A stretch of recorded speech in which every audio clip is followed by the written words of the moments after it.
boy. Well, I'm sure many of you saw this coming. Good morning, good afternoon, or good evening, depending on when you're watching this. My name is Brandon Aries, and welcome to The Sanctuary. Your friendly neighborhood Spider fan summed up the courage to finally see the fan-made film Spider-Man Lotus, directed by a Gavin Konop, with Warden Wayne as Peter Parker. This fan film had so many people supporting it. I mean, even John Watts, director of the MCU Spider-Man movies, and even getting wind from Andrew Garfield and hearing his attention and his support to this film being made. Yet early on, it looked so good, and then it got tainted with this backlash of racism. And who was the racist? Spider-Man!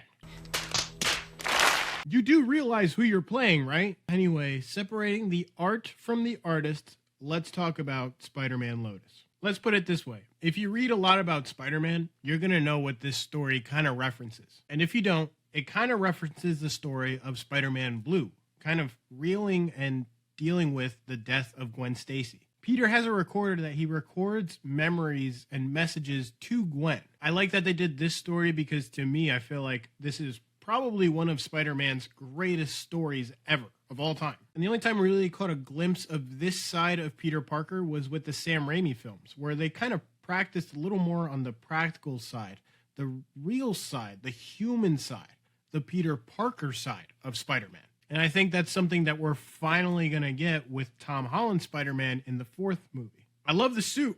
I mean, the suit is very reminiscent of how Spider-Man was created early on in the 60s. The classic spider emblem on the front and the back, and the kind of more squinted eyes were just perfect. Even the web shooters were cool. The score is really good. I mean, the theme itself takes me back to Spider-Man the Animated Series, and it kind of feels like a grown evolution of that. I also like how they carry in this film the big premise and attraction to why we all love Spider-Man.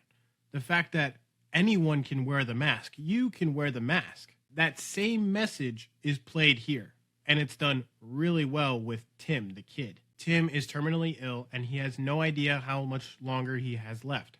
So he asks for one final thing, to meet Spider-Man. And, that's it. On to what I didn't like. Why is Shocker goofy? He's just flailing his arms the whole time like he's a bowl of spaghetti. But also, at the end, to stop Shocker, did Spider-Man kill 3 people? You never see it because they just kind of disappear. And also, Spider-Man has like no charisma, no banter really. So where is that? Even Gavin, the director himself, said that they were trying to make a more accurate Spider-Man. That is not correct. In the beginning, the chemistry between Gwen and Peter feels kind of disconnected. Like, it was hard to believe that they were together. I don't like this Mary Jane at all, because when Gwen dies, MJ visits Peter, and she's like, there's a party tonight. The love of his life just died. And then you're over here like, dang, she died? Still trying to get lit, though. Harry Osborn, Peter's best friend, is bland. He's just dull. There's like no substance, even though he's the son of the Green Goblin. Spider-Man's worst nemesis. Also, the second act tends to drag really, really long. Like, it feels like this film is going nowhere. The fight scenes were just so zoomed in for no reason. Sure, maybe that was intentional to kind of help dodge certain takes being off. But honestly, it takes away from the possible beauty of the shot. Because, I mean, I can talk like this the entire time, but we could just simply step back a little bit, and the picture would look much better. According to Gavin, it's wrong. You gotta show all the fight scenes up close. I'm watching you, Wazowski. The only times I feel like Gwen and Peter are together are in the flashbacks that they showed. Though I will say, in those videos, you kind of do see the chemistry and the love that Peter and Gwen have. Problem is, where was that in the beginning? Another thing, and maybe this is me just being super nitpicky at this point, but a lot of the dark shots, you just can't really see. I get it, you want to be edgy, you want to look real and gritty, etc., but you could lighten up a little bit. I know this kind of contradicts my point earlier about the practical side, the more human Peter Parker side of Spider-Man, but there wasn't very much Spider-Man.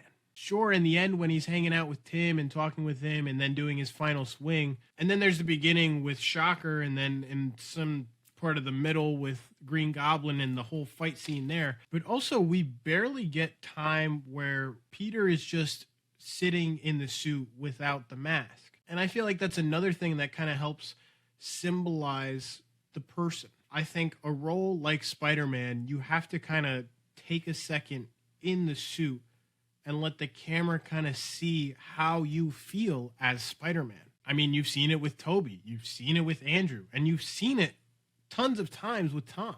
But to me, I don't get that vibe here. To me, Peter's just more like, yeah, I'm Spider-Man. There's also a lot of elements that just don't really add anything to the story. And this is why I said the film feels like it's going nowhere.